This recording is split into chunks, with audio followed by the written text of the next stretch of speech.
time ago, in a galaxy far, far away.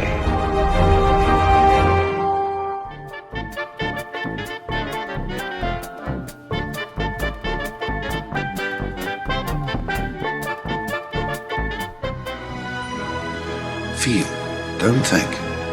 Fear is my ally. The Force will be with you. We are encouraged to love. Be mindful of your thoughts. I will not betray the Republic. Hey, your worship, I'm only trying to help. Scruffy-looking nerf herder! I'm not afraid. You must unlearn what you have learned.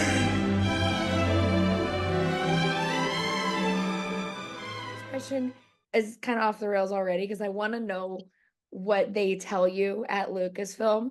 Because, like, I know the dumbest argument that people have had about the show about Ki-Adi-Mundi, and I'm like, here's the thing. It was deemed not canon anymore. And as someone who I know you also love a non-canon bitch in Mara Jade.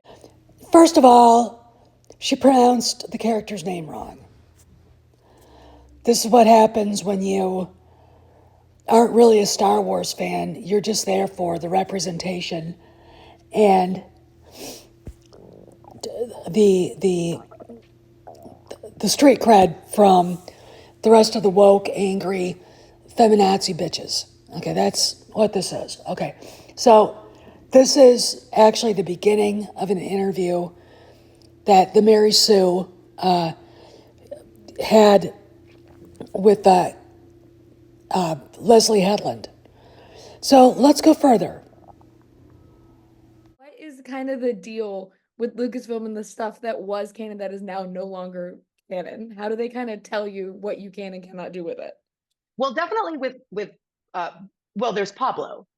Mm-hmm. Yeah. Hidalgo. So Pablo is always the person that I go to and say, hey, I'm thinking about doing this thing. I think it works for, these narrative reasons.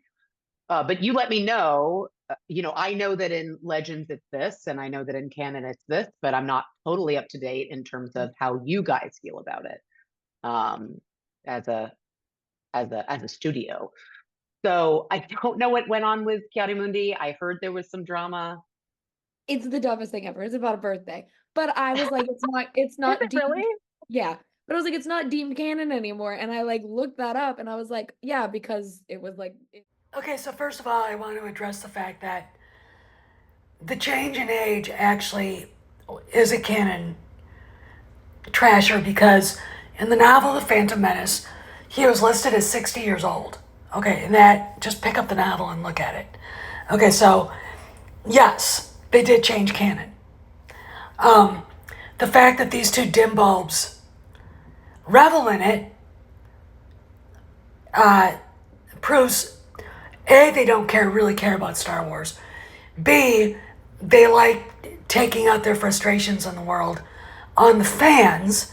C, they knew exactly how pissed off people would be. But it gets worse. It is not only that they changed his age from 60 years old, as per the Phantom Menace novel.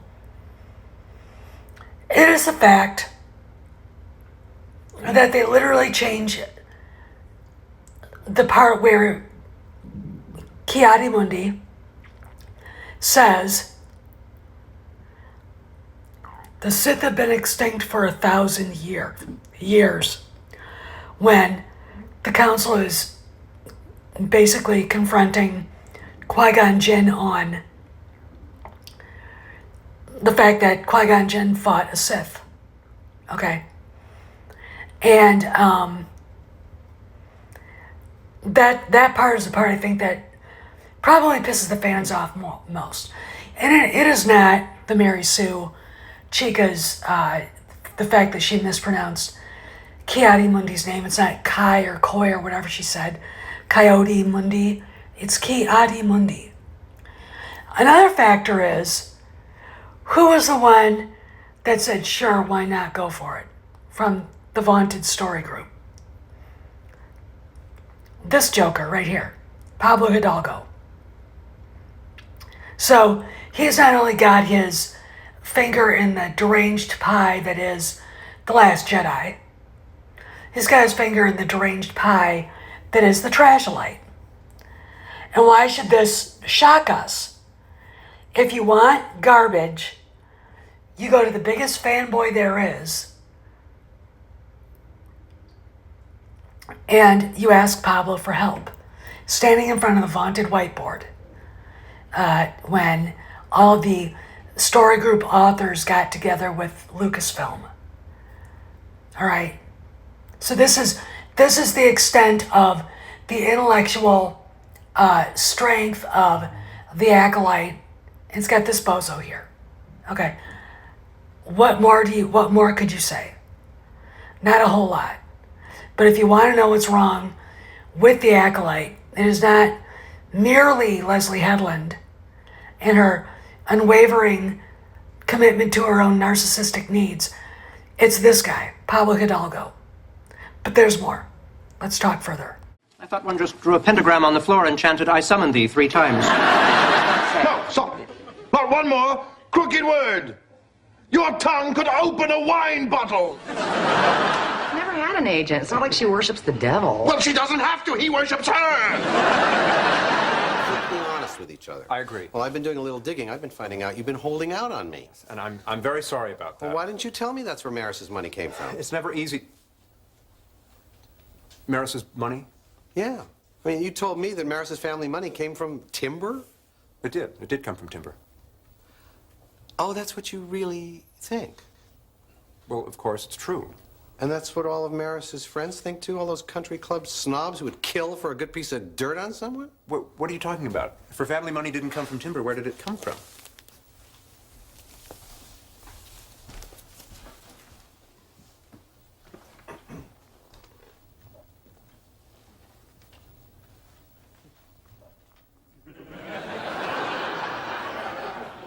Urinal cakes?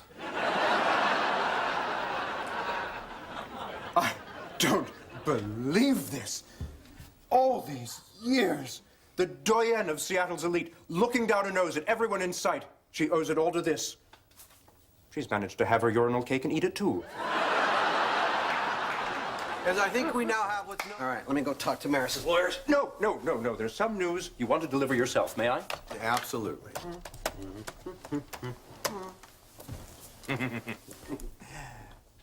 Hello, Marta. Like to speak to Maris. Oh, why not? Ah. She's in the final level of her guru's serenity training, the week-long vow of silence, day 6. No, Marta, that's all right. She doesn't have to come to the phone. Just give her this message. I've flushed out her family secret. Hello, Maris. So while the Mary Sue interview with Leslie Headland looks like 2 teenage girls, freshmen in high school, in homeroom, because that's the level of intellectual and mature development that they have, it lacks a real substance. And because it's a softball interview, you don't expect dumpy fat blondie there to ask Headland about Harvey Weinstein. All Headland has to do is say, "I can't talk about that." That's it. So, and even being asked that is better than it completely being ignored. Because let me explain something. The fact that none of these girls, and I'm not just talking Mary Sue, I'm talking Star Wars Explained, I'm talking all the bimbos who think the Acolyte's the greatest thing since, sliced bread, who are, strong women, independent, me too, bullshit like that. The big elephant in the room is their new hero's relationship with Harvey Weinstein. She worked for him for 6 years and didn't know what was going on there. Give me a break. So we get another question. Why did Leslie Headland send Karen McCarthy the email saying she was no longer needed to work on the Acolyte 2 weeks after McCarthy agreed to terms to work on the Acolyte. Now they're being sued. The lawsuit is bogged down. Disney's lawyers and Lucasfilm's lawyers are digging in. It looks like to me. So what's going on here? Why? This is another question that Headland should answer. Who would, I have my theories. You guys know it.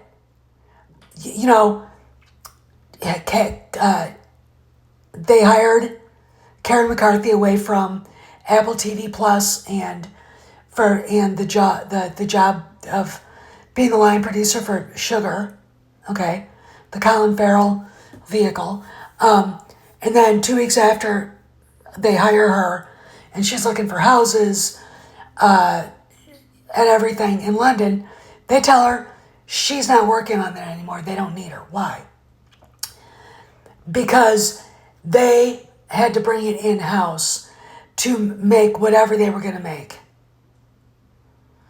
Because whatever they were going to make probably was going to get money from someplace other than Disney. And Ms. McCarthy would have been like, where the fuck is this money coming from? And there wasn't enough money to complete a TV show anyway. Anybody who's seen The Acolyte, all 6 episodes now, has said there isn't enough for more than 4. She barely filmed enough for 4 episodes. And ultimately, this all leads back to Kathy Kennedy, who, trust me, dumpy fat blonde Mary Sue thinks is the very first female studio head ever. Sherry Lansing, Dawn Steele, Lucille Ball, and several others from the dawn of filmmaking are going, wait, what? There wasn't a glass ceiling.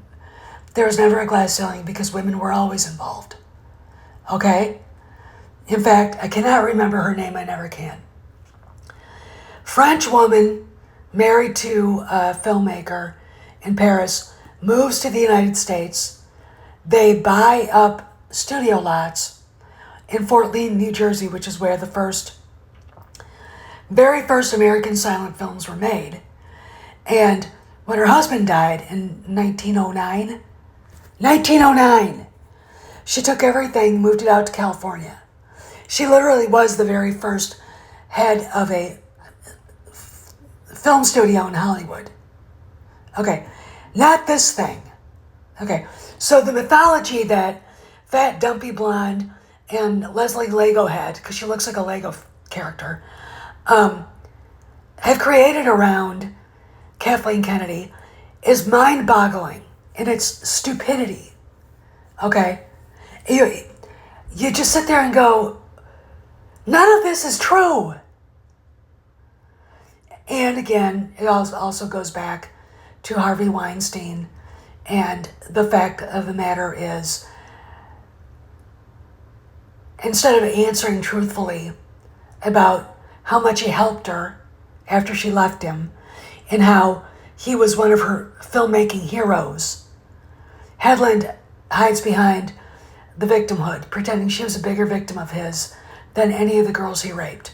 The girls, I have a theory that she might have allegedly procured for him. Mr. Weinstein will see you in his suite now. This is Steph, signing out.